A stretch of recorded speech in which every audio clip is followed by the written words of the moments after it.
Shabbat Shalom, and here's a Torah moment from Busy Bee.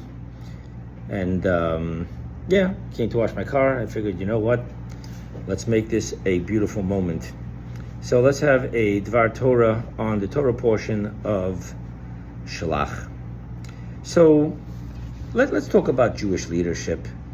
We have our enemies, which are sending people to their death in a war they call a holy war, or they're sitting upon hundreds of millions of dollars far away, safe. Let's talk about what Jewish leaders do. So in this week's Torah portion, Moses hears from God that these people have crossed an uncrossable line. Here I am performing loving miracles for them, have them surrounded in clouds, have them eating manna, have them having water come from a rock, taking care of the scorpions and the snakes of the deserts, protecting them, giving them glory, carrying them literally in my bosom, and they have tested me now for the 10th time. And what is this test? The test is that while I'm so busy loving them, they just said to me, it is because God hates us that he wants to bring us into a land in which we will die.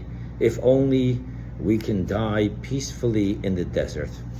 Now, what happens is when you reach that point where God is openly showering upon you love and caring, and all you see is abandonment, loneliness, at that point, life is unbearable.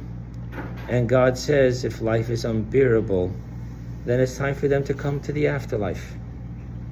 Moses hears this. What does our Moses do? Moses comes up with an intriguing plan saying, God, even if you believe that you're doing them a favor by taking them out of the life of suffering and misery of living in a world in which they feel their God hates them, abandons them, they're lonely, they're living in a black hole, sucking in every drop of light and turning it into darkness. Even if that's what you believe, God, that for their benefit, so that they don't suffer, you're going to take them from their life of misery into the afterlife. Moses comes up with a plan, but you can't do that because what are the other nations going to say? They know that you love the Jews, and what they're going to say is, he did this because he couldn't conquer the 31 different kings that laid claim to the land of Israel. So Moses uses a total different approach. Even when God is saying it's for their benefit, let me take them out of a world of living in darkness and loneliness and abandonment. Let me bring them into the afterlife. Yes, they'll go through a cleansing process, but eventually they'll be in bliss. And Moses comes up with a plan. Well, God, for you, that won't work because your name is going to go through disgrace. And what is Moses planning? Do whatever it takes. Keep my people alive. That's who our leaders are. Shabbat Shalom.